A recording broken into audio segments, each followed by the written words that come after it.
We might need to call you back in just a moment. All right, Scotty reckons 3-0 Paris victory. Look, okay, so look, we start this game. We're trying not to sell it. Well, Matt's trying to sell a kipper to you. We're obviously trying to be pretty honest. This is definitely David versus Goliath territory right now. It is. It is, but the Paris Eternal played the best we've seen them play the other day.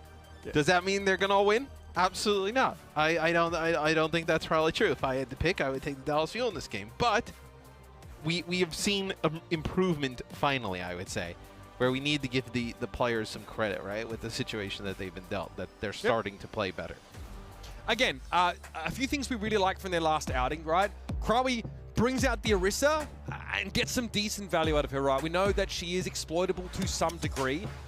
And I also thought that the backline here, Rakatak, Lukmino, very, very solid in that series earlier this week. And hey, you take a map, that's not a small thing. I think it's Dorado, right, where they're able to exploit London's sort of quirky wrecking ball-based composition. So it's clear that this team are capable of reading a situation and coming out with a response for it. That's something you should look for again in this series, because Dallas, you know, I don't know if they're going to serve you up some sort of gimmick, right? You definitely want to challenge them on a fundamental basis, and that's a great goal for Paris to aspire to in this matchup, I think. Yeah, you think with Hanbin in to the starting lineup, right, for the Dallas Fuel, you're not going to see like Wrecking Ball type kind of compositions. You're probably going to see like Diva, you know, Junker Queen, maybe even some Orisa, right? Zarya-based stuff.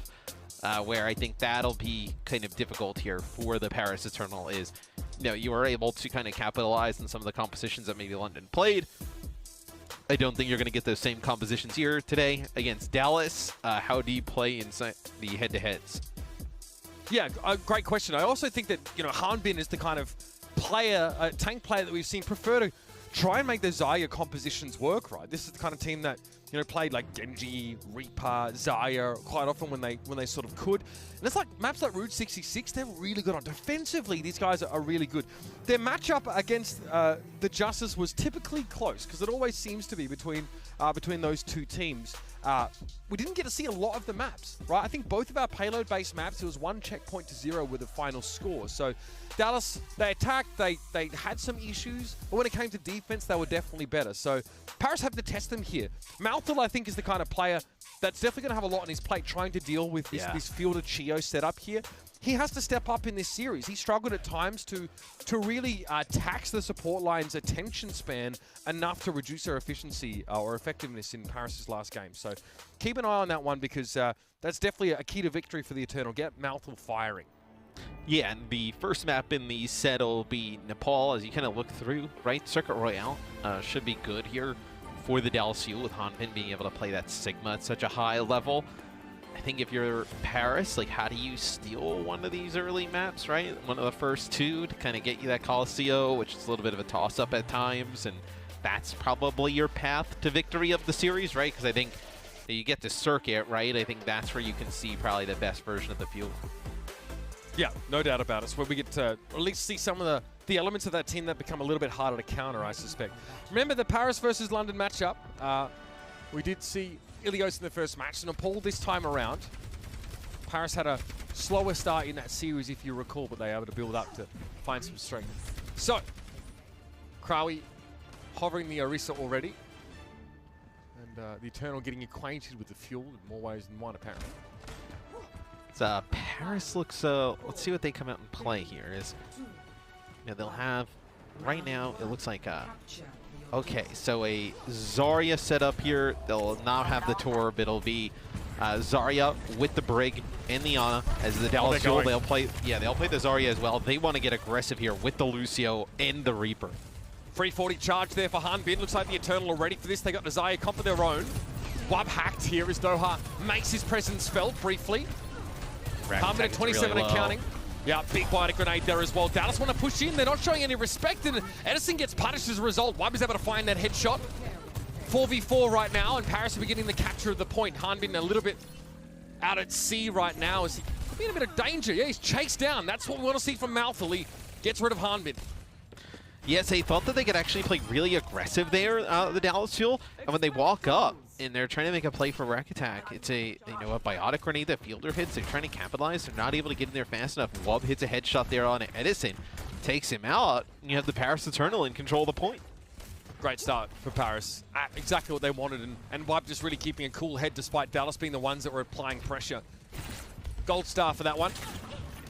Harm been pretty close to that grab already after that first fight. Krawi not too far behind either. Mouthful harassing. Fielder doesn't have a brig. It's actually a Lucio there for Chio, so a little bit harder to deal with the Tracer, and oh, what a sleep. Yeah, Mouthful gonna have to wait this one out as Chio gets his hands dirty. Harmon's down to Wipe again. Slightly flimsy in the front line. The fuel as Krawi is anything but. He gets a nano boost now, is looking to push Chio away. Dallas again, struggling to really shift the Eternal. Yeah, and I'm not sure you have the staying power here to be able to take the point. As it looks like one player is on it here. It looks like it's Chio. Just trying to maybe draw some players down. And Wob goes down there, kind of puts some pressure, and now Chio's back. Is Paris able to hold on to it again? Yeah, Wob hacked there, I think, for a moment. Eventually got picked off, but Krawi gets rid of Fielder. Chio not quite in big territory, but his aggression carries him into the back line. He deals with Lukmino, and now it's a rally from Rack Attack. Edison knows, yeah, Briggs just around the corner, but Paris are doing well. They're hard to shift. Dallas need to make the move. They need to respect this opponent. Yeah, and Krawi is so charged up. They're trying to do everything they can to keep him alive. That's the sound barrier used by Chio. Now they push in. They give up a ton of percentage, though, to the Paris Eternal. Yeah, 90 and counting.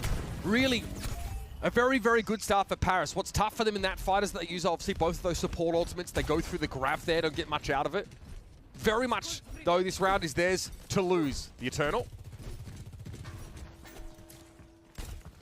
Gotta watch out for this Death Blossom now, right? Maybe like a Biotic Grenade comes in from Fielder here early and you're able to capitalize it. Yeah, it's Edison, he's hide. Sneaky beaky. Is he going with the bubble here? Trying to plow through Rack Attack. Here's the Death Blossom. It's good. Lukmino's down, and even Krawi gets picked up there. Dallas, for the cost of one ultimate, they get an entire fight win. And now they have a stagger on Mouthful. That is a full team wipe. So now you start to look at what do we got left here, right? If you're the Paris Eternal, you're building up towards this nano. You nanoed Krawi the last time. Able to just live a little bit through some of the Dallas Fuel onslaught. For Dallas, I think you're looking at like a big grab here at the choke. A grab plus like a Biotic Grenade to kill a player or two. Dallas need to be squeaky clean for the rest of the round now. Leno Edison's there, hiding around the corner. He gets spotted. And Mouthful! That's an environmental! Chio, another kill from him. Doing a lot of work. Quick shield bash away from Rack Attack here. Krawi gets nano, but he's going to get caught inside the grab. Oh, this is going wrong for Paris now. How do they hang on? Edison overextends into Rack Attack.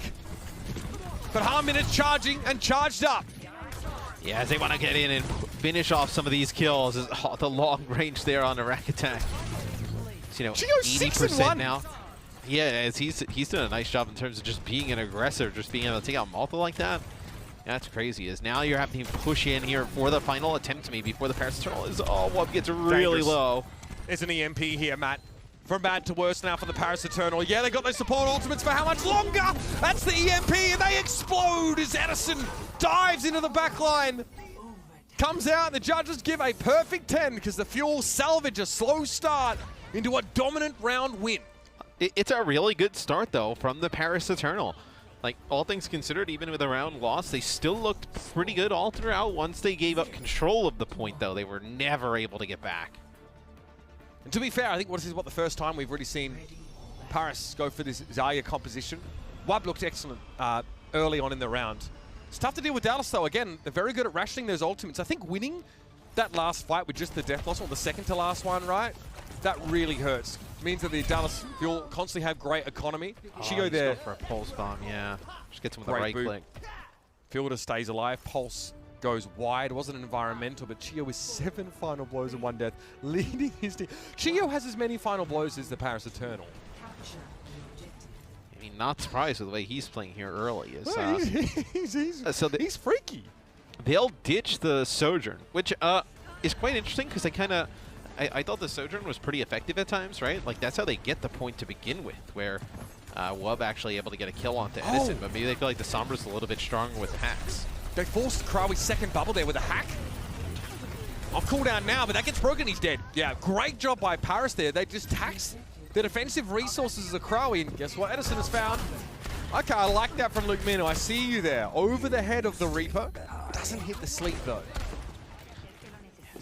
Now they're just putting the pressure on. I actually thought sticking with the Sojourn a little bit, gives them a little more consistent damage, would have made it a little bit easier maybe, but yeah, like you mentioned, Dallas forces out both of those bubbles from Cry and then just capitalize right away. Biotic Grenade comes in and there's nothing Paris could do to battle back from it. Edison finding a lot of success on the Reaper here. Maybe a little bit more concerned about dealing with a Sombra that can stop him in his tracks here, but Harmon looks really comfortable. Again, very sparing bubble usage. Look at this. He's almost run out of shield. He finally chooses to bubble himself. Just so good at knowing when he's actually in danger or not, right? For Hanbin, that's a nano over to Edison as the Rack Attack shield's gone. Just gets left for Chio to handle. You see what we mentioned about, you know, taxing support bandwidth here? Mouthful is, again, not able to really command any respect from Fielder there. Misses the pulse and has to back out. Fielder just turns around and goes, okay, I can nano a teammate here, and we can just sort of settle in now to this hold.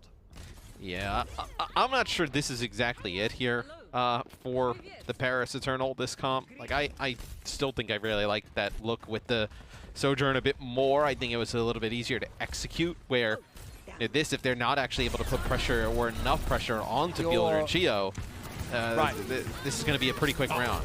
Krabi's hacked. Yep, caught inside that grab now. Yeah, has some bubbles left after the fact, but that's it. The problem, Matt, is that if Paris plays Sojourn, they need to play high ground with Xayah. Doesn't feel good, and it definitely doesn't really help put any pressure at least on maybe yeah, but maybe the disruptor shot and like extra consistent damage at like a medium to long range provides a deterrent for Dallas to just speed boost into you and run you down, because that's all that's happened. 11-1. He's 11 final blows. Oh, that's unreal. Here's the EMP from Wub. He's been holding on to this for a while, but Chio's still able to get the sound barrier off, and Hanbin is there.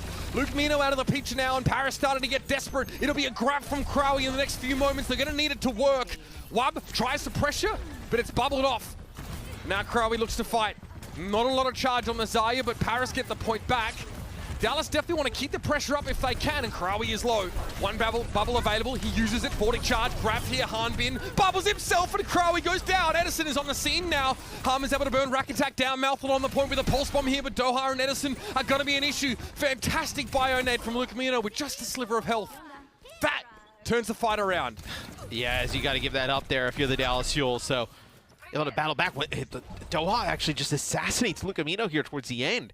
And he didn't have a bio for himself, Matt. He was a sliver of health, had to use the bio aggressively, so Doha just goes in and kills him. And here comes the rest of Dallas. Mouthful blinking away. Hanbin not hacked, he got broken up there. Rack Attack though, can't say the same for him. Crowie blows up! Rack Attack almost booped into the Death Blossom. Chio looking to add to his tally. Luke Mino will get run down. A spark, a little bit of hope there for Paris Eternal at the end, but that'll be that. Have to translocate out there from a very low health Wub as Crowie steps up on the Doomfist. Forced away from the point now. Again, just wants to cycle those cooldowns if he possibly can here. 11-2 for Chio, 11-3 for Hanbin, 12-5 for Edison. A dominant round for the Dallas Fuel, especially that second one. Good looks here for Dallas as they look to continue to head towards the top of the standings. And once they get rolling, the Paris Eternal have no answer for it. I think they're going to have to think of some different comps as we move in deeper into this series. But you mentioned Chio with a really good map number 1. And I know if he's not already in the conversation, I mean, Hanbin is he is becoming an MVP candidate in a real big way. I mean, sorry, we're not forgetting about the Hanbin Junker Queen, right? That's still fresh in our minds, I hope. Yeah, he's definitely in the conversation. All right, people, don't go too far here. The Paris Eternal struggle to close out the map after such a good start. But it's clear to see that, yeah, I'm going to do it. The talent is there. So don't go far. We've got map number 2 coming up.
the MP here. The MP is massive physically.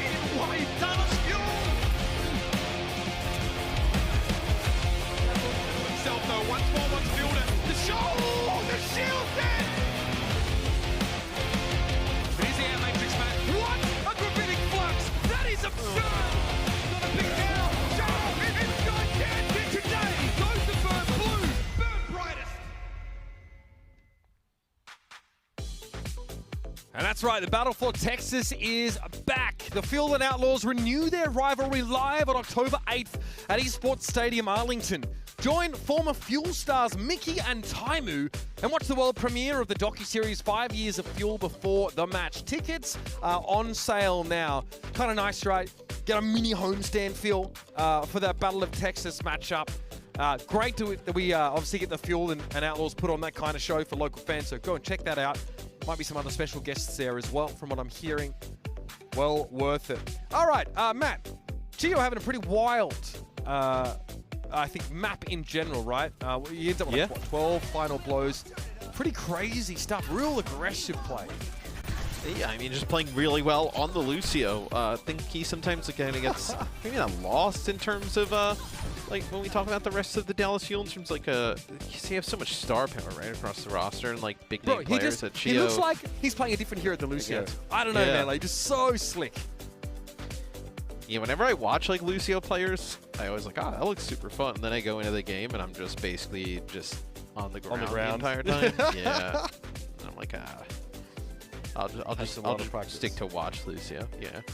You can see that, you know, top Lucio's really have a feel for it there, but very impressive stuff. Chio getting involved in a lot of those engagements there, and Dallas just demonstrating, hey, we are really more than happy to brawl. We'll play Zarya, we'll play Reaper, and we'll just run at you guys, and you're going to have to sort of beat us in that kind of head-to-head before you can even think about what else you're going to do on the rest of the map. So tough one there. Matt, you said you liked the Sojourn from Wub, especially on Sanctum early on. Yeah. Eventually, he switches off that, goes towards Sombra, tries to maybe, you know, maybe he's trying to force bubbles out of Harmbin with the hacks like we saw to Krawi, but either way, it seems like things got worse for Paris from then on. I think the Sojourn just made them a little bit harder to just run down, right? Where I don't think they're going to be the ones that take the aggressive playstyle to the Dallas Fuel, where if they can play a little bit defensive or try and figure out a way to do so, why not?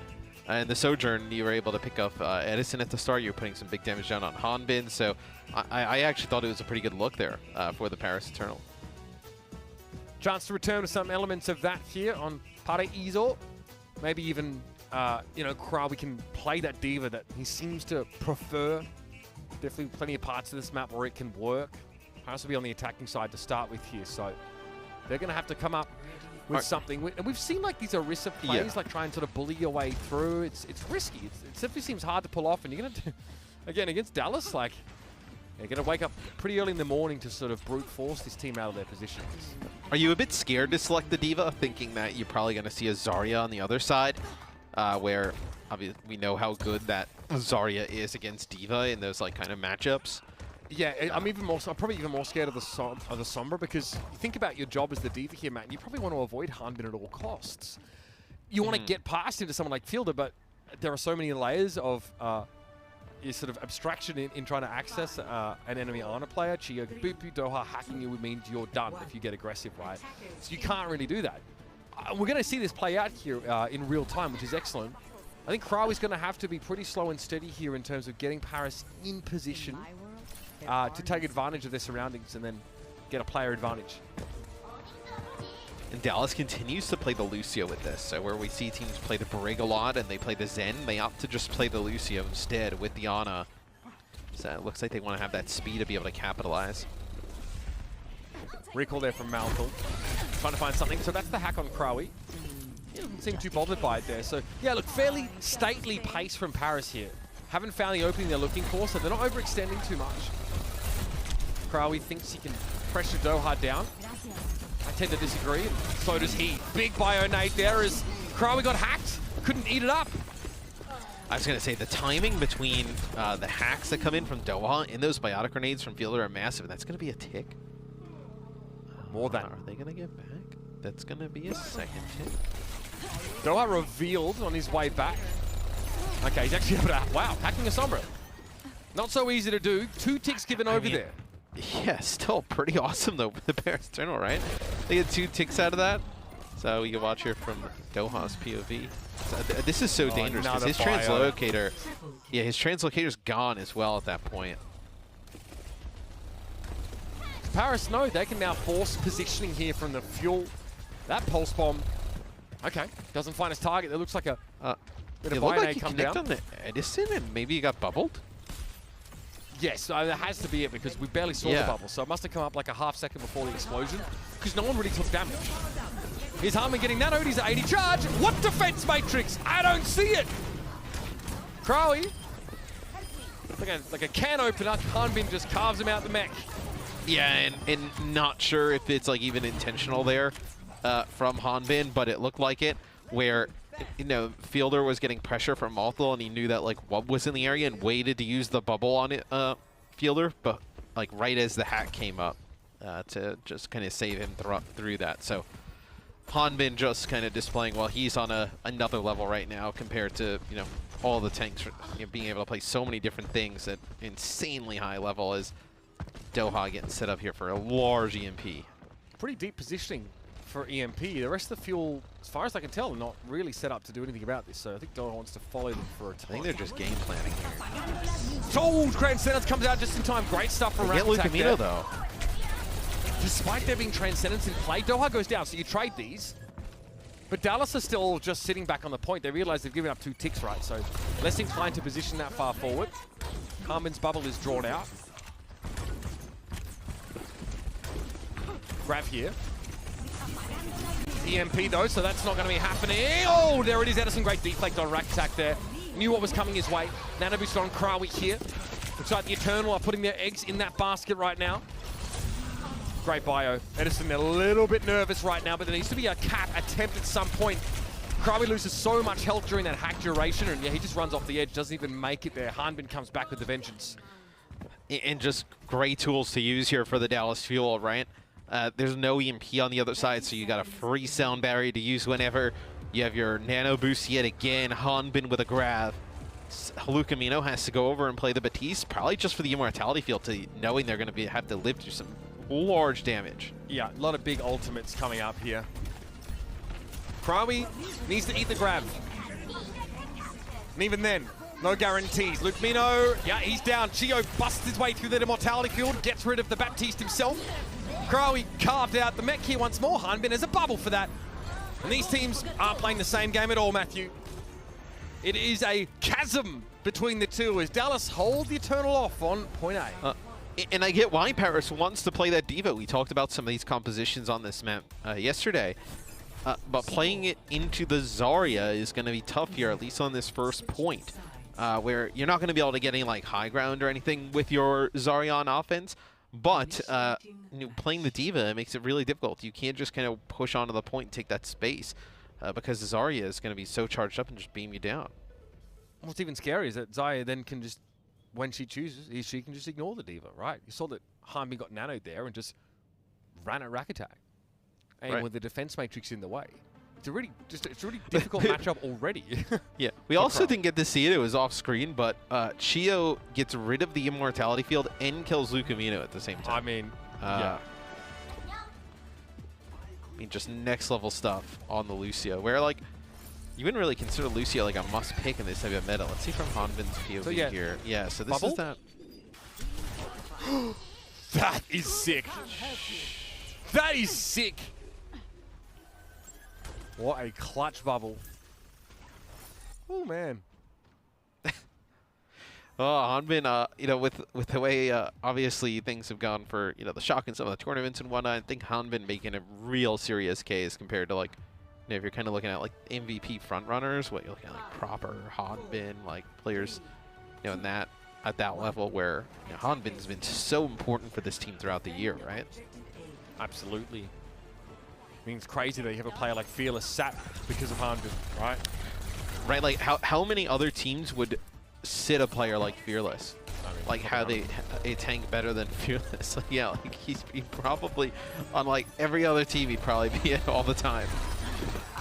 All right, Dallas get rid of one first. They find him. after he tries to hack. Bob doing his job, that's what he has to do, disrupt, but no chance for Paris to really follow up on any of it, and this is getting ugly. Yep, defense matrix there, not a factor. Okay. One by one. Just kind of like clinical here as Maltha's in a lot of trouble. So doesn't look who we got here. Wub probably will get a touch. You'd think here coming out in a second. Harmbin is like one of those lasers from Diablo, right? They just spin around, spy checking, and there it is. The Dallas Fuel get it done. Pretty convincing. I mean, probably the most convincing map win we've seen in a little while here on Parizo, taking it to 2-0 in the series, and I'm sure there's no shortage of psychological impact on that one as well for Paris, who, again, had their best looks early on in the series, but those seem to be a million miles away now as they get absolutely worked. Harmbin has his way with the team.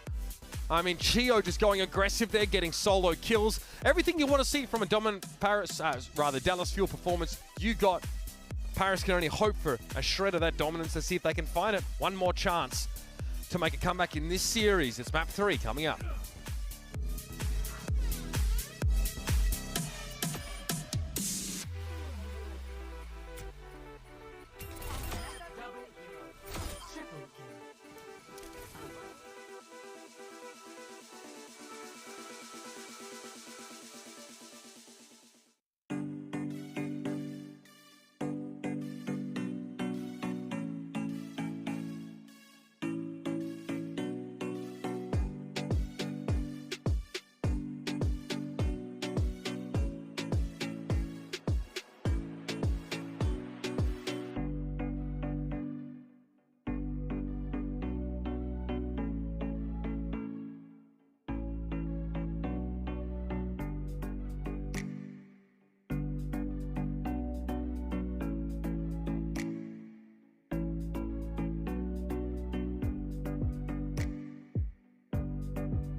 one up. Somehow Lucamino boots Astra off the mat. Luke, heal me! Heal, please! They got the rally, they got the help, and they're going to collect this map. It's Wabbing it with a double pulse. Yeah, look at that dart here, the old skewed happy. Right, it's just done away, hit it. Here's eternal fighting! Well, the Powers Eternal have an uphill battle ahead of them now, Matthew. They go 0-2 down in this series as we head into Circuit Royal. Dove comes in for Malthus, so you know this team's going to be trying to pull in a little bit of long-range hit scan presence. Paris have one more shot here to make this a competitive series. Yeah, you have to bring in a long-range hit scan as we move into Circuit Royale. So you bring in Dove here for Malthus. Probably not a lot of Tracer being played from either team throughout this map.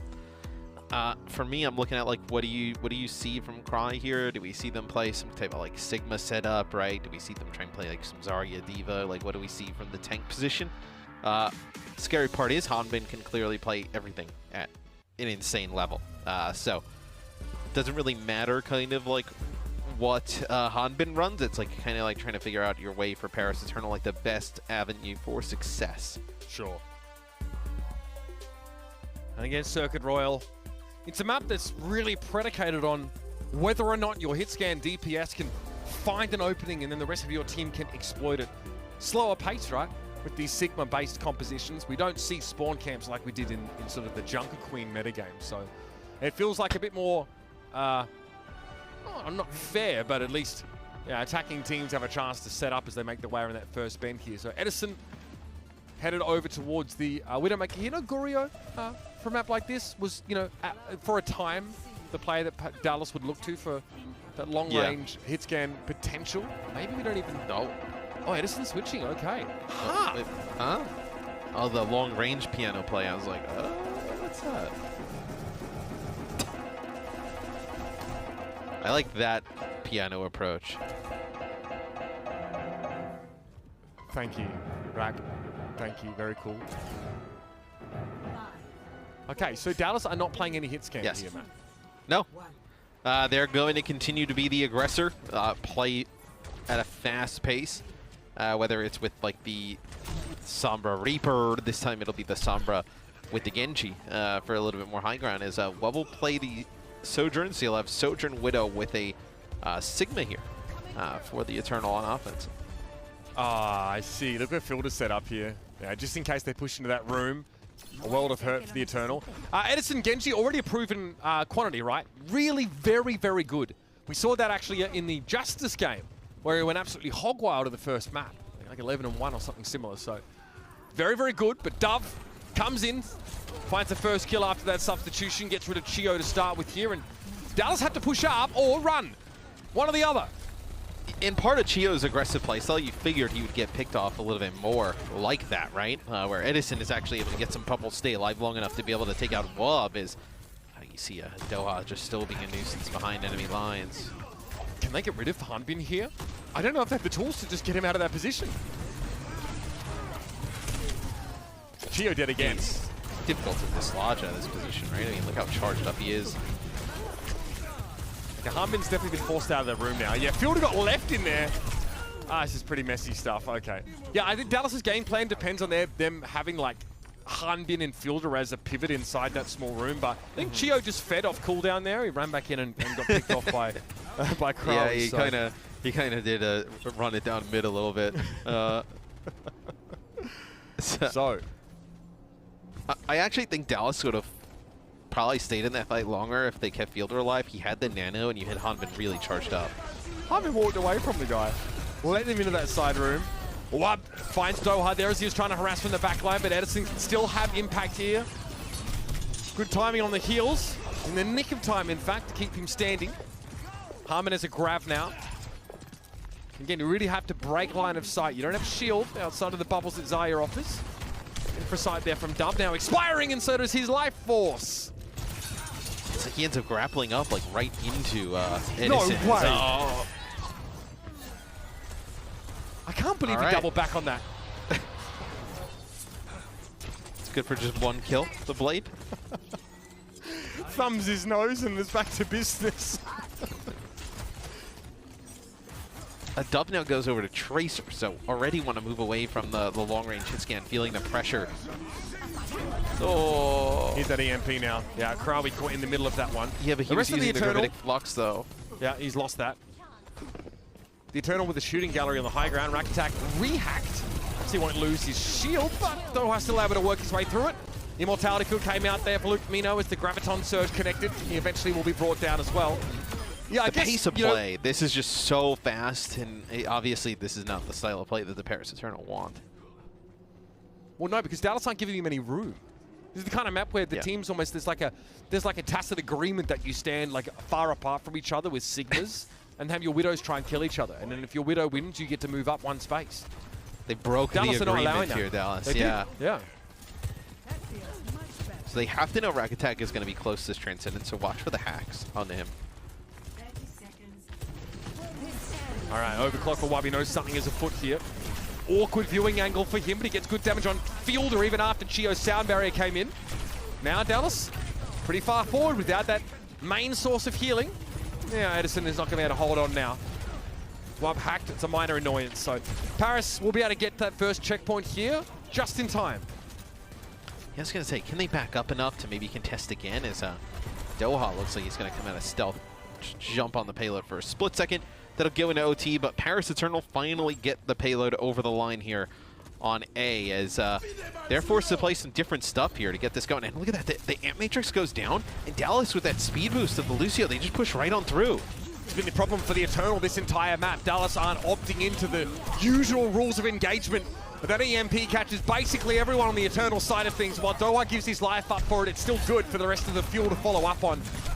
I mean, nothing is more clear an indication of how fast Dallas are playing than them being on the other side of the Amp Matrix, on the Eternal side of it. Yeah, because Paris, they put it down. They're probably thinking we can get some high ground control here, set up a little bit, fire through the Matrix, and they just run right on through it. You don't really get much use out of it. So we'll see now. No support ults here available for the Paris Eternal. Maybe you can force out that Immortality Field if you're Dallas, then get a big Blade from Edison. Yeah, Edison had a bubble there. Now the Blade. Oh! Oh, they were outside of the Amp Matrix. I think there might have been some help from Chio sending them back. Either way, Immortality Field, rather, from Luke Mino is brought down. And they're back up. Yeah, but Hanbin still gets 100 charge out of it. A bubble there on a Doha as he goes in and tries to put some pressure on a Rack Attack is, I think, just the Zarya bubbles, right? Almost using Zarya in like a supportive type of nature where you're not even focused on getting the Zarya like high charge. It just kind of happens passively by enabling your flankers. Yeah, that's why Hanbin will go forward with like 20 charge and be happy with it. So Bob does knock Hanbin. Oh, the grab comes around. Not too shabby there, but Hanbin might be able to, yeah, he forces the Transcendence out from Rack Attack. So even though the Eternal don't get caught in a grab, it's like not a good grab by Dallas' standards. They have to use Transcendence there anyway. And Dallas probably have a chance here to still contest. They get so split there. As Hanbin makes it out. Are they able to just come up here and pressure, though? So, like you mentioned, it's obviously a fight where Dallas loses, but they put themselves in position with double support ult here and probably an EMP towards the end to prevent a point B take. Geo sound barrier, everybody gets a piece of that one. Gravitic Flux catches Fielder, Sleep not connecting, doesn't matter, he's bubbled as he hits the ground. Again, Hanbin in the supportive slant, able to keep him alive. And that's an EMP, this should seal the deal. That's pretty scary stuff from Dallas. They don't want to play like everybody else. They don't need hit scans on this kind of map. They get it done their way. With the Sigma, you want to just kind of play around that shield and allow everybody else, especially with the Batiste, to stay there as well. You know, with the Amp Matrix and Immortality Field and play like that.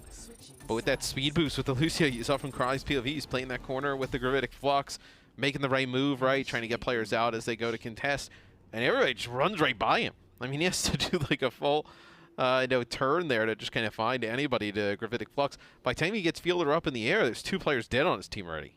Yeah, it feels so bad for the Eternal having to walk into that last fight without the Transcendence that they didn't need to use against a very dodgy Hanbin grab. Dallas just making sure they extract more than they offer up from the Paris Eternal for each fight. And again, it's annoying trying to walk up the hill against this sort of brawly composition, right? You think Widow has, or rather any of your long-range hit scan have decent sidelines attacking there, but rounding the corner into Dallas where they're all sort of grouped up and bubbles and so much healing from the Ana, big difference maker. There's no way. Little little nano on the Chio there when it was not intended to. I mean, who knows? Maybe with the way Chio is like dominating on offense, maybe that was intentional. Ah, yes. A classic. Yup. I know that one. Dallas doesn't even bother. Doesn't even bother with like a hit CN here at the start. No. They can close the gap here. They're happy. Again, like we talked about why Tracer doesn't feel as good here. The flanking routes are sort of more limited, but Doha obviously can cross through invisibility. Look where Harbin's standing. Play around this corner now. Meanwhile, the cart can just push up. They can break line of sight from Dove by pushing it. He doesn't have any good targets at all. This is so cheeky, Matt. It's just so rude. And it's also, like, I mean, they're just getting walked down, right? Zarya pretty scary for Sigma to deal with.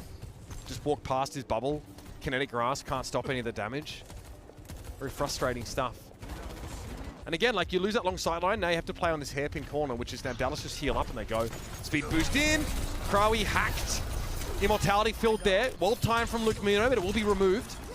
Dallas got what they want, though. Free car push. Yeah, even if they don't get the, just kind of the kills, right? They get the push around the corner. They can get everybody healthy. You're building up towards this nano. You can kind of go with the same activity again. Dove has nothing to shoot at. Not a thing. Rack attack, though, apparently does. Doha gets picked off at long range there. Accretion, it looks like that connected with Edison while he was deflecting, so he's dropped 4 players for Dallas here as they group up. As Hanbin trying to take a little bit of high ground here. So you're going to have this nano, so we'll see who the nano goes to. Ideally not the Lucio. Here we go. Bubble goes over to Edison. Orbit Discord gets rid of that immortality field. That's done. Hanbin, yeah, he's doing some serious work. Edison almost, if you're old tracking, you might think that Edison might have a blade there, I guess. He plays so aggressively and he gets bubbled as he goes in, but very, very simple play. And Matt, I want to very quickly sort of mention this again. I talked about the start of the game. It doesn't really matter if the Paris Eternal have any sort of strategic depth here because they are not competing with Dallas on a fundamental level. So throw that out the window. Paris, you know, when it comes to the A, B, and C, the basics of Overwatch against the Fuel, they're not able to really stand on even footing. And you can tell that Paris is just looking for answers, right? Oh, that is such a cheeky play. So they hack Lucamino, and then they speed boost Hanbin right into Rag Attack, right at him. Not able to get an immortality build, but you can tell they're searching for answers, right? Dove, after he died there in the last time on the Widowmaker, was just swapping back and forth between the Ashe and the Cassidy, like not really knowing the answer. And I mean, this is going to be impossible for them to win. They're coming through this choke. It'll be a Grav, an EMP, a sound barrier, and a blade they have to deal with. Just the EMP for Luke Mena gets caught in that apparently. It looks like it was just intended for Rack Attack. Blade here. Immortality field just gets swatted aside by Edison disdainfully. As Paris barely garner Dallas's attention in this series. And it's over almost as quickly as it began. That was fast. I mean, Dallas comes in here today and they just take care of business. There is, you know, sometimes teams here towards the later end of the season, Mitch, maybe, you know, they kind of a little bit of a lapse, right? Where they take a little bit of easy, maybe kind of let some teams in and hang around in games they're not really supposed to. This was not the case here with the Dallas Fuel. They came in here today and handled business with a quickness. And it doesn't actually tell us much more about the Fuel, this series, where they're at right now, because they play basically the one composition for its entirety. They don't need to demonstrate any sort of flexibility or much of what they've been working on right now, because right now this obviously the Sombra Genji looks excellent for them. They can obviously bring in the Reaper if they need to, like they did on Nepal here. So Dallas are very solid. I think they improved to 17-3 with that win out of 20 games, which is really quite an achievement. I'm sure they're not celebrating anything yet. And for the Paris Eternal, you said they were looking for answers. I think the answers for them lie in the future. They lie in more reps. They lie in more experience here because, again, they're not able to stand on the same platform as Dallas in terms of their fundamentals. I don't think you can take anything away from like either of these teams in this series, like oddly enough. Like Dallas, they looked extremely strong. We knew that. We know they like to play the Sombra with whether it's the Genji or the Reaper, and they can do that at a high level with the Zarya that we've known. And then Paris, they looked pretty decent on the first map, right? They were able to get the point and keep it competitive at times. Map number 2 not as close, and then here they almost get checkpoint B. Right, we saw moments and times where they're able to like win fights and stuff, but we kind of had a feeling they were a little bit outmatched coming into the series. So I don't know. The only thing I think you can look at now, right, is Dallas Fuel. They probably have some extra league points. So it'll be interesting. Maybe the desk take a look at the standings. With the Shock loss the other day, maybe there's an outside chance like they kind of like sneak their way up towards the top of the standings, right? I know with them and the Gladiators have a little bit of a rough tournament in the Summer Showdown. Dallas ends up winning it, right? There's some extra league points from the Shock, obviously, with their placement. But, with the Shock kind of slide, right? Maybe like this next game against the Outlaws, there's got to be a path, you think, for Dallas to maybe even hit number 1. Yeah, I mean, Dallas are tied with the Shock on league points after that win here. Yeah. So if the Shock aren't careful, this could be getting away from them, and that'll be annoying not to have that top seed going into playoffs. Let's talk player of the match here, Matthew. We just picked one. Yeah, we just picked one. Could be anybody. Yeah, well, there's more. There's only 2 sides to a coin. 5 choices here, but Chio, pretty easy one, Matt. Nice to get to see him play a little bit more aggressively. Now, I do wonder if he's able to play in this same way against a team that's more likely to punish him or play Brig. But Chio goes for it and has a really great series. That's classy. I love that. Making sure, I mean, beating in midair, rarely advisable. Chio may be feeling like he has the wherewithal to do that in a matchup like this, and also drops on top of the little kiosk there. So great looks. Very, very impressive player. Yeah, and a lot of teams are moving away from the Lucio, so it's interesting to see that Dallas Fuel is able to play Chio on the Lucio, kind of work the competition around him being very aggressive and just the team overall utilizing the speed and just running players down. And obviously, without him being able to give the speed to the rest of the team and be able to stay alive, and just the amount of damage he's doing on the Lucio here is really impactful to their success. 7.2 final blows per 10 is actually pretty astounding. That is extremely high for a Lucio player, ladies and gentlemen. So great stuff there from Chio. Obviously, very low deaths as Dallas are not really pressured all that heavily in that match. Frankly, I don't really want to talk about this game anymore. Yeah, we're going to go to a break. We're going to go back to the truck. Was it 17%, 14%, whatever it was? 13.4. 13.4. No, you just made that. That wasn't what you said before. Either way, it's nonsense. It was all nonsense, and we knew it. Anyway, we're going to head back to the truck, ladies and gentlemen. Thanks for bearing with us so far. It's still 2 more games coming your way in this Sunday of our first week of Countdown Cup qualifiers. The Overwatch League is brought to you by Upper Deck, the official trading card of the Overwatch League. And by TeamSpeak, the official voice supplier of the Overwatch League.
Welcome back to Game Break, everybody. I'm here joined now by the player of the match, Chio from Dallas Fuel. Congratulations on the win. That was a quick and easy 3-0 win for the Dallas Fuel. My first question for you, Chio, is I think today's Dallas Fuel's composition was very interesting. You guys, all throughout the series, stuck with the Zarya, Ana, Lucio, I guess Sombra, Genji composition and haven't switched. And I was curious to find out why, because, I mean, maps like Circle Royale, we've seen a lot of teams always on Circuit Royale use a Sigma because it's a longer, I guess, map with the, like double hit scan and those sort of, not double hit scan, double sniper, those kind of compositions. So what was the reason for sticking with a one composition? Do you guys just feel like you guys have finally found the meta comp for this current stage? 자, 첫 번째 질문은 오늘 POTM 뿐만 아니라 오늘 승리도 축하드리면서 오늘 이제 달라스 팀의 조합에 대해서 좀 여쭤보고 싶어요. 이번에 자리아, 아나, 루시우, 이제 솜브라 이런 거를 이 조합을 단 한 번도 거의 바꾸지 않고 계속 오늘 경기를 쭉 이렇게 끝을 냈는데 이게 대한 좀 특별한 이유가 있나요? 이제 아무래도 오늘 경기를 뛰셨던 뭐 서큘로얄 이런 맵에서는 뭐 투 스나이퍼나 뭐 아니면 이제 좀 뭐 시그마 이런 게 자주 나오는 이런 어떻게 보면 메타 이런 맵이긴 한데 그럴 때에도 불구하고 오늘 달라스 팀이 계속 한 조합만 이렇게 좀 밀었던 것 같습니다. 좀 이런 거에 대한 좀 특별한 이유가 있나요? 우선 특별한 이유는 딱히 없고 그냥 지금 아직 조합이 뭐가 좋은지 잘 모르니까 서로 일단 저희 좀 괜찮은 조합에서 저희랑 가장 잘 맞는 조합인 자리아 손보라를 계속 쓰고 있던 것 같아요. 맵은 딱히 신경 안 쓰는 것 같아요.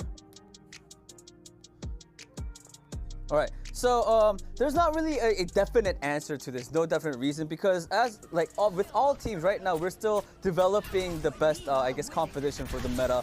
So we don't really know what is the best. We stuck with this Zarya composition because we know that it's good. It's something that we know how to play, the Zarya Sombra composition. So I think we are that's our starting point, and this is why we sort of stuck with this for today's match against Paris Eternal. And for map-wise, I think it doesn't really apply for us. We don't really think about what comps to play on a map-specific things.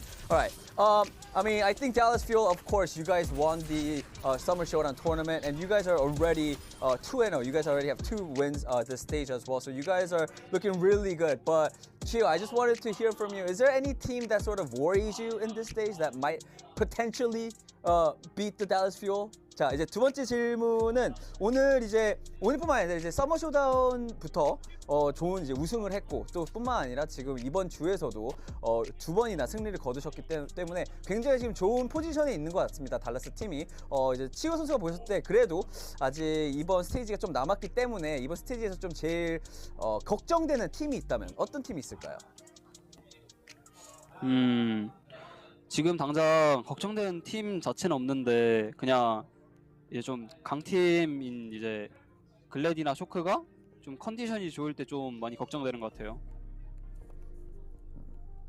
All right, definitely. I don't think there is any team that I'm like super worried about, but there are strong teams such as Gladiators and Shock, and when they are on their A game, they do have the potential to really, put out good results. So I guess I have to go with the stronger teams like Shock and the Gladiators. All right, Chio, thank you so much for the interview, and again, big congratulations on the win. 자, 이걸로 오늘 승리 다시 한 번 더 이제 축하드리면서 인터뷰를 마치도록 하겠습니다. 치오 선수, 감사합니다. Thank you. 감사합니다. Thank you, Chio. And Dallas Fuel gets the win 3-0 against Paris Eternal. Chio I think he's another DPS player. He was like a DPS player today. He went crazy. I don't know what his final blow count was at the end there, but it must have been pretty high. He just put in work. Dallas Fuel honestly putting on a clinic of how you should play these Zarya compositions. And they look good on Circle Royale as well. I don't know, yeah, it's very cut and dry. Yeah, I believe with this win now, they are tied with San Francisco Shock with league points. Wow. Yeah, in the season. Shock still has the better map differential, so they're number 1. But, if Shock loses to Houston Outlaws, which is their next game, who knows? There's still like a battle for the number 1 seed going into the playoffs. So, as you said, clinical 3-0 here for the Dallas Fuel over the Paris Eternal. They stuck to this Zarya, Lucio, Ana composition, did a great job. I think my big question is, after this game and seeing Dallas Fuel play this composition, as Costa looks very confused, How do you think, Costa, they would fare against like a Zenyatta Ana team, like a really good double flex support team? Do you think you can still kind of force the Zarya with the Lucio? You know, obviously it's map dependent, like on Paraíso. Yeah, sure, it works on Paraíso. But like, you know, Circuit Real, they even play this on like Circuit Real. Do you think you would be scared of like, I don't know, Shock if they come out and play like Violet Finn, like Zen Ana?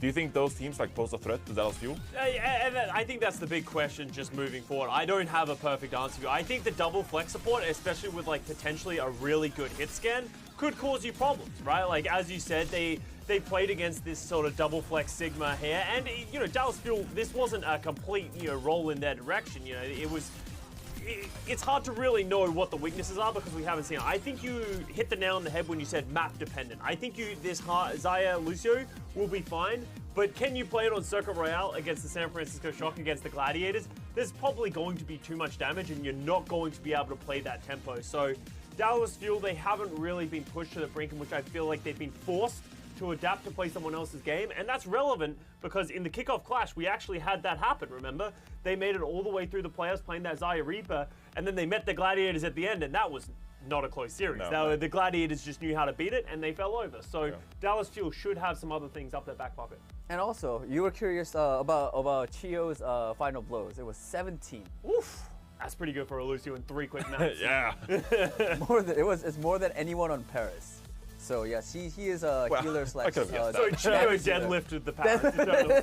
He did. And I'm like I'm very excited for Dallas because when I talked to Chio, he did say, you know, they were using the I guess the Zarya compositions because they know that they're good at it and they're gonna build on that. So I guess I don't know. I guess they'll find more, I guess more variety of that sort of composition. That's Dallas Fuel's identity in a nutshell. Like that must be a coaching style that Rush instills in his players. Like that's what he's always done. We're gonna play our style, we're gonna play our game, and we're going to perfect it to a point that you either beat it with something else or you're just not gonna beat us at our own game. And you know, Dallas Fuel have gone down, but also had a lot of success with that mentality as well. All right, so that was our second match of the day. Let's move on to our third, which is Houston Outlaws versus San Francisco Shock. San Francisco Shock obviously was a bit unlucky, lost to the Washington Justice. Houston as well, you know, Houston as well. Houston, they were both unlucky. They lost to Boston Uprising. That's not how it That's works. not unlucky. I was trying to be nice because I felt like I was a bit. They selected the wrong heroes and they played the game incorrectly. Yeah. All right, then. Danny, I understand they have very passionate fan bases, but you don't need to defend them. Honestly, both of these teams did not play well in their first match. You guys didn't do well. Yeah, that's why you guys lost. You guys take the L. Be quiet. Okay, now sorry, Danny, stop talking. But here's the thing. I think they are great teams, and we expect better from them, and they do need to turn it around. They are both teams that I think have the ability to make adjustments on the fly and be able to fix this in a short turnaround. So I'm excited to see which team is going to be better because honestly, what they produced earlier wasn't great. Are the Shock going to play Mikey? Are the Houston Outlaws going to go down with the Doomfist Dante? Yeah. Dante Doomfist. Johnny, how can the Houston Outlaws beat San Francisco Shock? Well, I think you gotta, you know, see this as like an opportunity to really beat Shock when they're down. You know, Shock coming off that loss yesterday against the Washington Justice. You know, playing Mikey on the Wrecking Ball, sometimes on the Winston, and they sort of felt forced to play those two heroes most of the time. I could even foresee like the Shock just like, hey, we're gonna play Kalush Diva, just like that's what we're gonna do here. But that is still like sort of like a problem that the Shock are trying to fix, and the Houston Outlaws in this case, they could just be like, well, we're just gonna play like Doomfist, Sombra Tracer, and we're just going to like up the tempo and like try to force mistakes out of the San Francisco Shock. I think that's how you get this win, really. If you are the Houston Outlaws, you know who you are, you know what heroes you're going to play. Up the tempo, like play fast, put pressure on the San Francisco Shock, who might be questioning themselves a little bit, and then you can force some errors, like some mistimed ultimates, player positioning, etc. That's, I think, is how the Houston Outlaws get the win. Right. But then again, it is the San Francisco Shock, and they are still #1 in our rankings. So let's find out what Jaws and Necra think about, you know, who's gonna win this matchup. Jaws and Necra. The costumes are they back? Are they back? Any shots? Are they dressed up? No costumes. No. Regular dress. Disappointed. Today. That would have been sick though. Back to back once. Wait, boo! Boo! Me as Scott purposely spreading misinformation about Outlaws losing here or winning here. Sorry. 69%. What do you mean misinformation? Yeah, you don't believe in the Outlaws? Misinformation spreading? Yes. What was your number? What? Did you say Are you 69%? serious? What was it? He said Yeah, he 69%, said 69%. right? Do you That's believe in the over Outlaws over the 50%. Shock right now? Yeah, so okay, Wait, well, I you might said have lied and just went for the 69% number. for the Outlaws.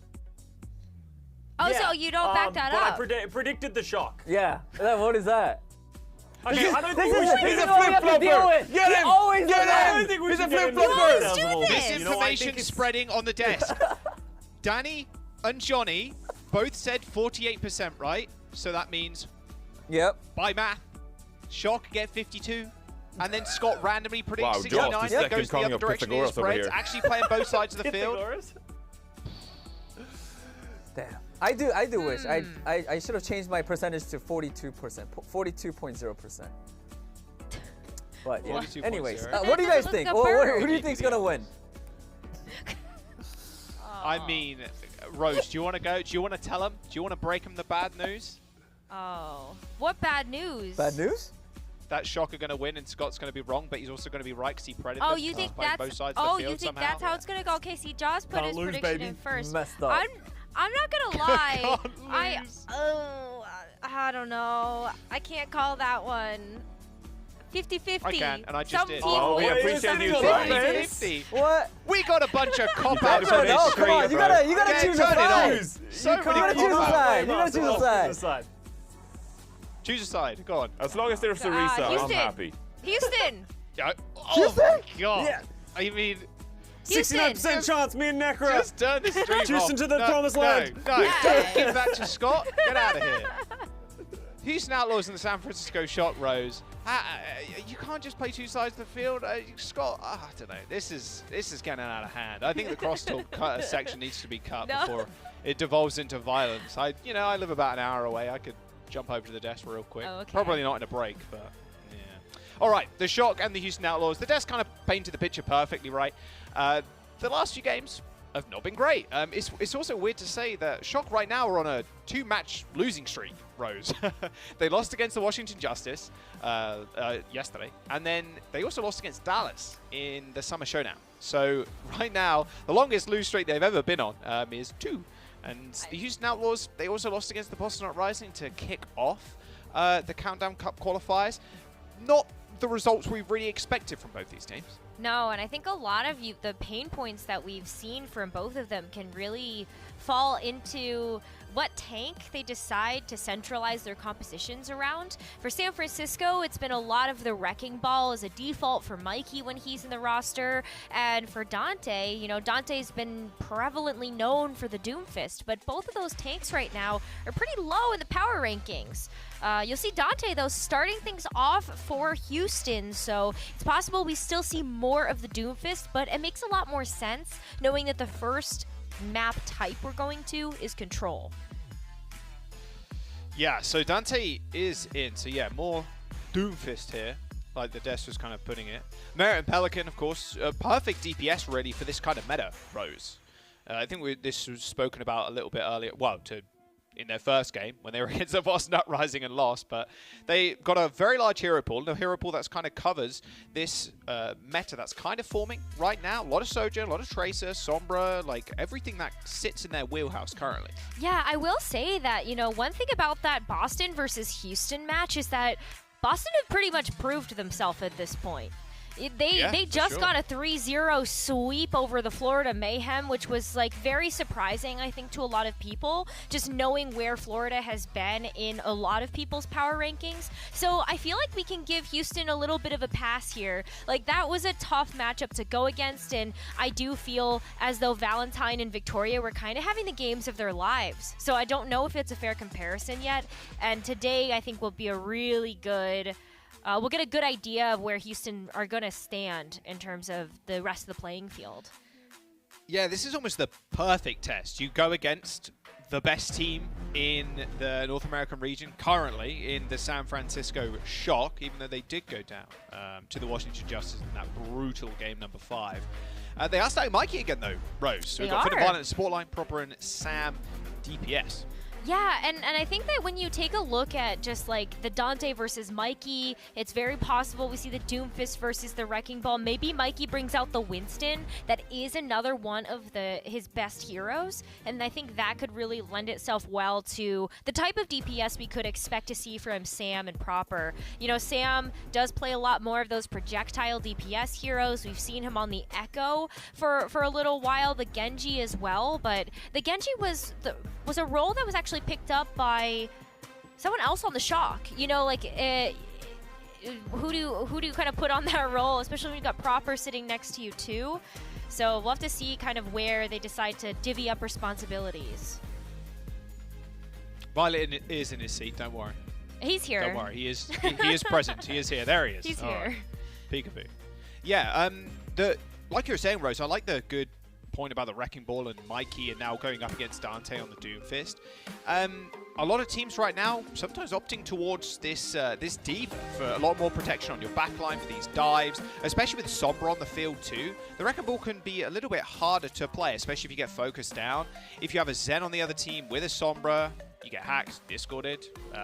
You're out of commission for quite a while. Yeah. And we kind of saw what happened a little bit earlier on with the New York Excelsior game, where Kellen was on the ball, but like he was getting focused so much that he was almost non-existent in some of the team fights or even some of the rounds, because with the Wrecking Ball you do take a long time to get healed, or you can do whatever Wrecking Ball does, is just kind of go around the map and pick up a lot of health packs, right? But that wastes a whole bunch of time. I wonder if the San Francisco Shock do come out with something different. It seems very unlikely, though, considering Mikey's Wrecking Ball is very much in his wheelhouse. Unless we see a little bit of Orisa. I don't know. Yeah. I mean, we've seen some interesting DPS picks from the Shock before, so it actually doesn't surprise me that we're going to see the Hanzo, the Torbjorn. Okay, finally. Oh my god, we got the Battle Kettle. You got this. I've wanted to cast a Torb game for the longest time. I am a Torb connoisseur, if you will. I love me some... Oh, well, Turret's dead. Rip. I love me some Torbjorn, I will say. His left click also looks like spaghetti now, rather than like little Cheetos, so big buff for the Torbjorn. Could be quite hard to dive the Torbjorn, but Turret in a good spot too, gets a lot of free damage. Speaking of free damage, that's Dante dead. Big dynamite from Merit takes down Violet, but with this front line being non-existent for the Outlaws right now, they might be in trouble. In fact, another kill from Merit. Those dynamites hitting hard, and in fact, Merit hitting a little bit harder than them. Mikey ends up just going down to a regular shot there with the help of Lastro. Turret's not going to last long, unfortunately. A lot of spam on the other side too, so yeah, Turret's not going to be great. You have to really set up with it and make sure the other team kind of ignore it. Oh, there's a Hanzo there. All good though. Okay, well, yeah. I think Merit's Dynamite has gotten more kills than anybody on... Oh my god. Okay, Proper in his turret, everybody. He's set up. He's ready to rock and roll. Oh. The turret takes down Immortality Field and Dante dies to a spear. There we go. We're in a new territory now, a new meta. Torb supremacy. I'm here for it, okay? Like, we're getting a chance to see Orisa finally being a staple in the meta, and I'm living for that. But then the Torbjorn too. I mean, Proper's actually picked out this hero like a few times now. Like, it kind of isn't a troll anymore. Especially when, like, I don't know, Proper can play everything under the sun, but the Torbjorn is just special. Good stick. Better lamp from Violet there. Saving his teammate from Pelican's pulse bomb. Terror Surge went down, not sure where it was though. Mikey pushes creative on the map, gives him a little hello and a goodbye there too. Alright, San Francisco Shock with a stranglehold in this point right now. Molten Core coming up for Proper. Sam's got those dragons, those choke points are going to be deadly. Really gonna be tough. Yeah, you know, as the Outlaws, you know, where do you actually go? Those Sonic arrows from Sam actually give you so much intel on like kind of where this team could be coming from, and that sets you up perfectly for something like the Dragon Strike. Yeah, just more of a stall than anything else there. Pelican was already through, takes a lot of damage in fact. Got to be careful, Sam's got an idea of where he is currently. Turret's dead, unlucky. There's the Molten Core.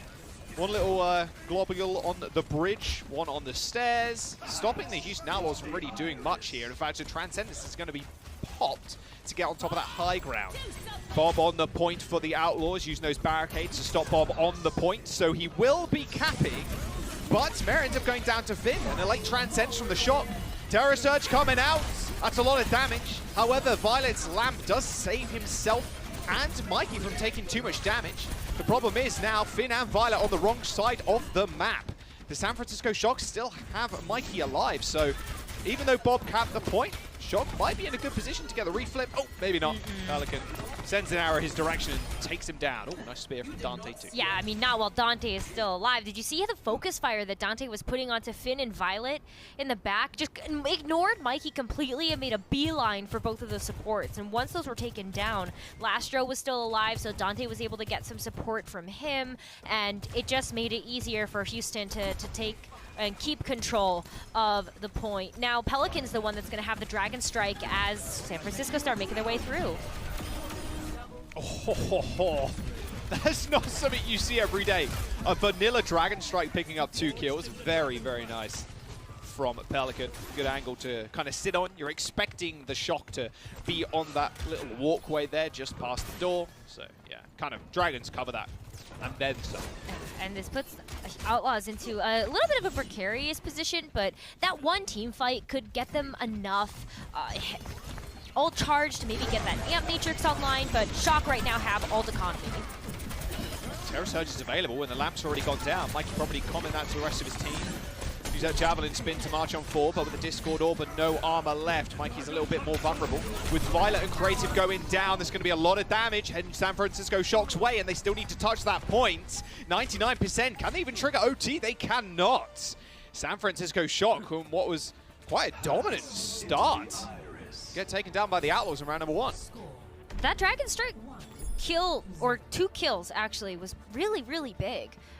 Up until that point, Houston didn't really have anything else to rely upon in order to keep control and also win another team fight. And when you're playing in a meta right now where those ultimates, like, they're a little bit more expendable, but still you'd like to try to find some amount of value. I mean, here's the Dragon Strike again. Look at that, just the little lunge to the side. Oh my goodness. Shock, like, just they didn't have anywhere to go. They backed up into the wall. So yeah, that can be really rough. It's kind of frustrating too for Sam. He was like mid-leap, like mid-dash, and it was like, oh well, I'm dead. There's not much I can do about that, to be honest. All right, Outlaws with a different look here with D.Va.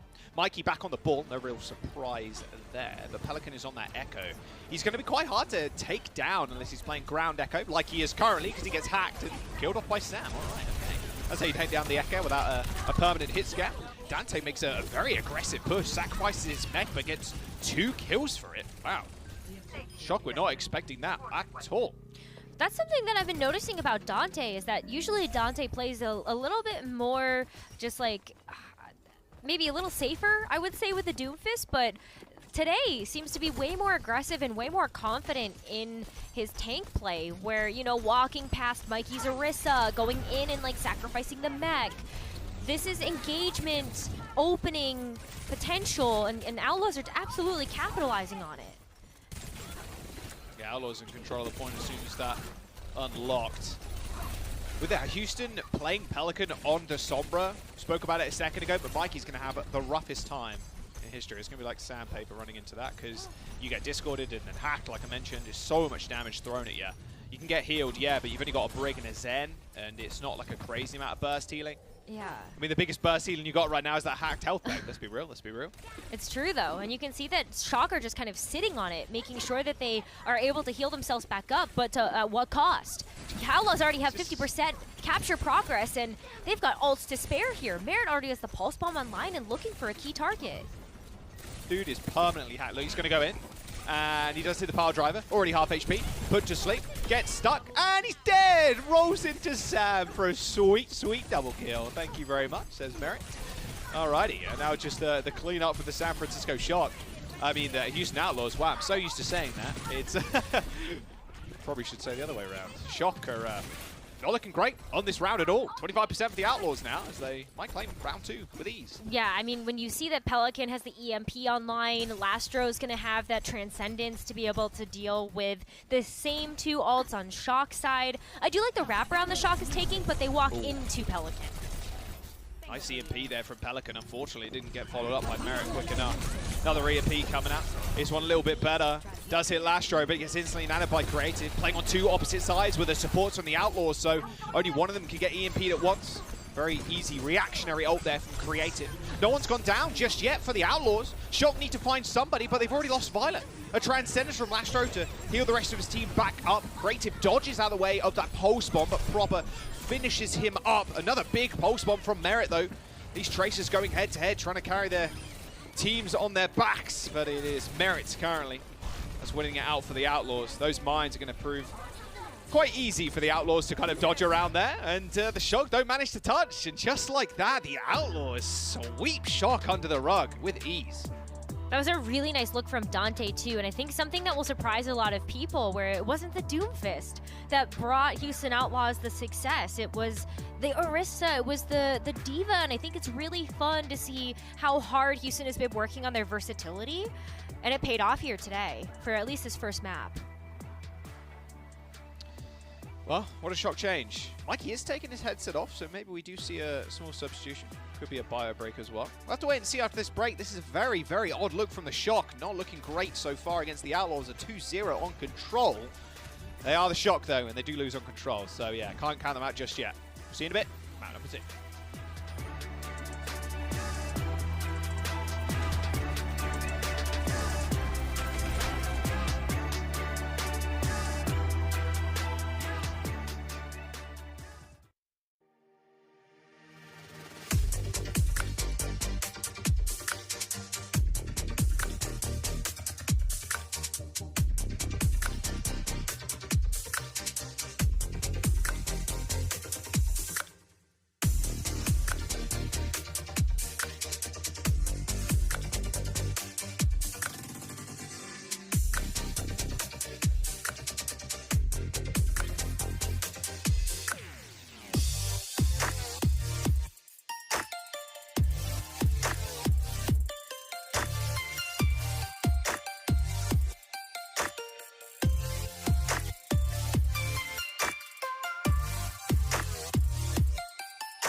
welcome back.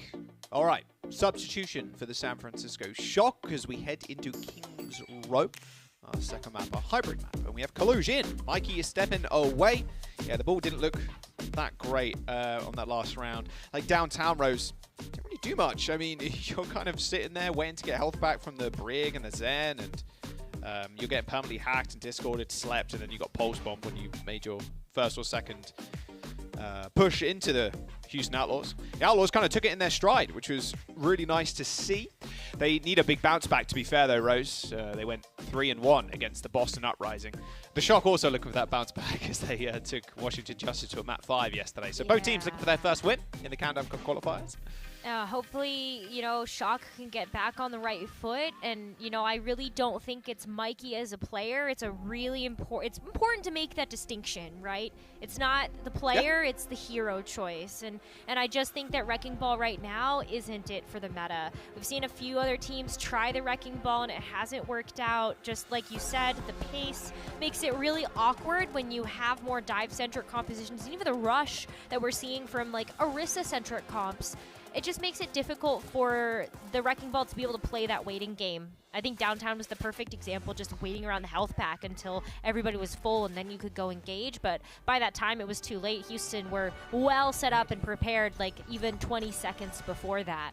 I think, you know, Colosseo coming into the roster, he has a little bit more flexibility to play these off-tank heroes that are just better right now. I'm thinking Sigma in those, you know, niche situations on like Circuit Royale, or if you're playing more payload-oriented maps that have access to good sniper sightlines.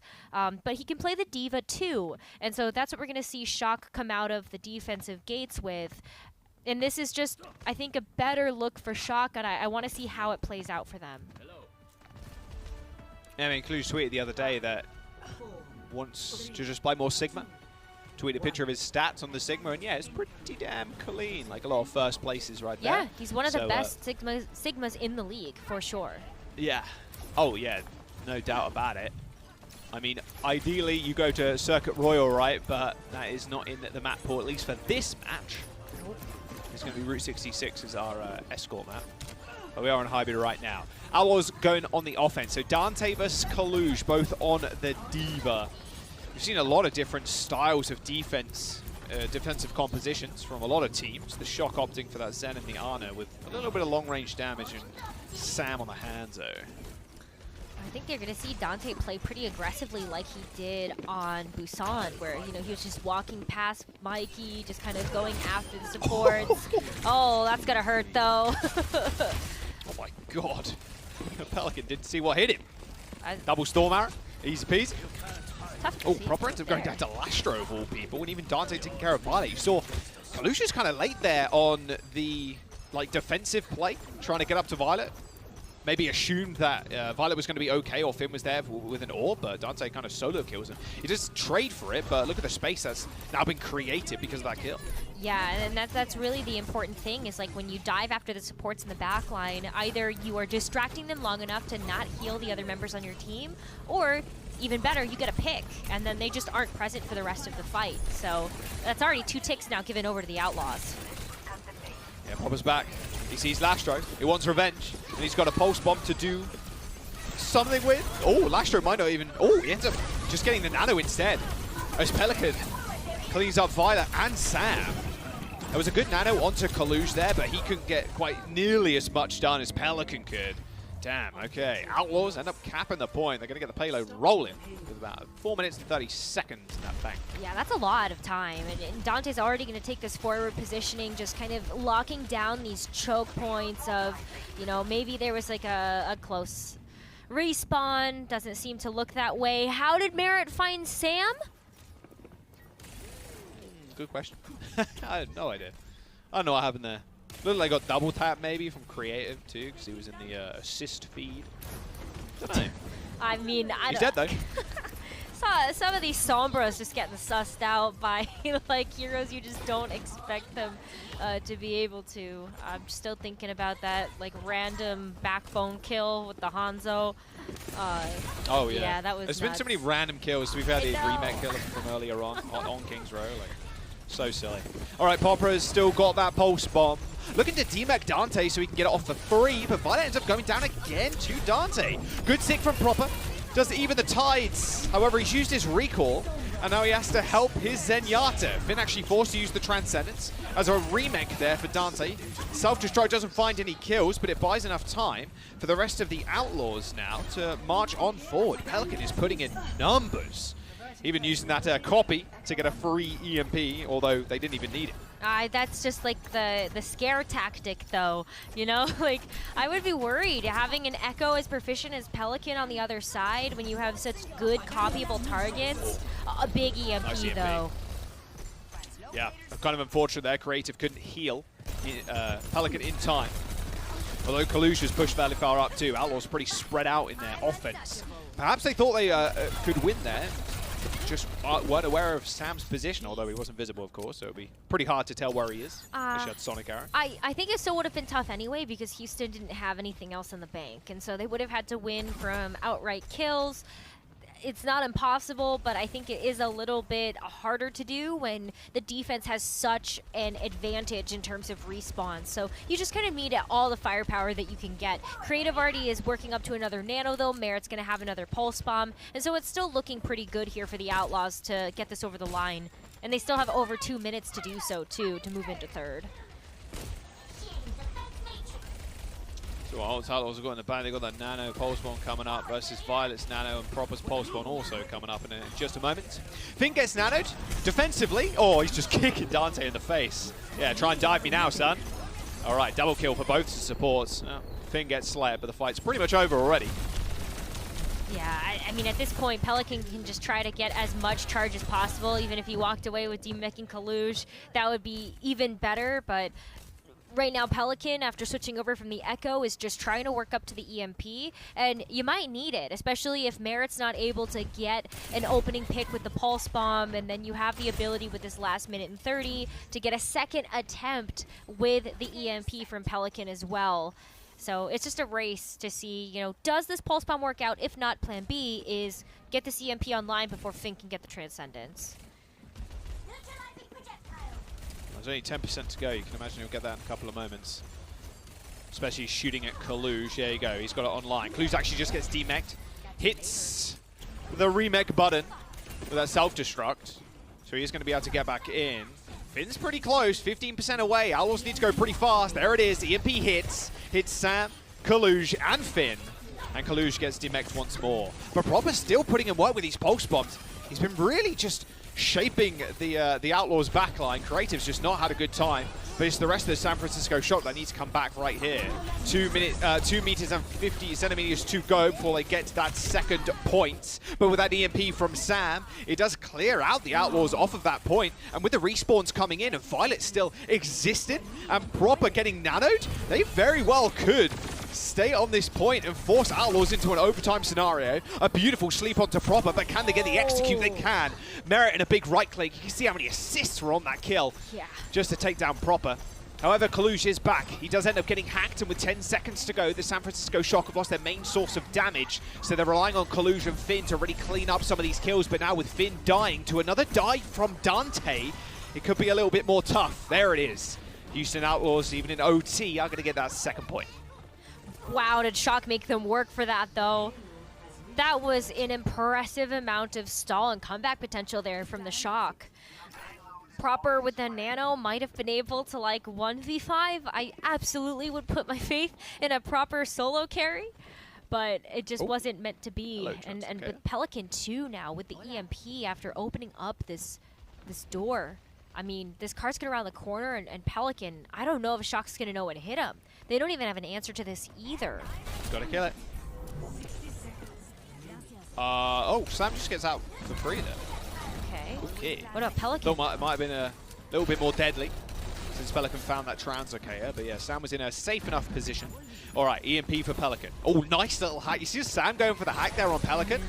Scared of that EMP. If he hacked him out of that would have been embarrassing. All right, now they want to Dante. Dive straight to the back once again as Sam ends up going down. San Francisco Shock waning right now as Colosseo also gets demech.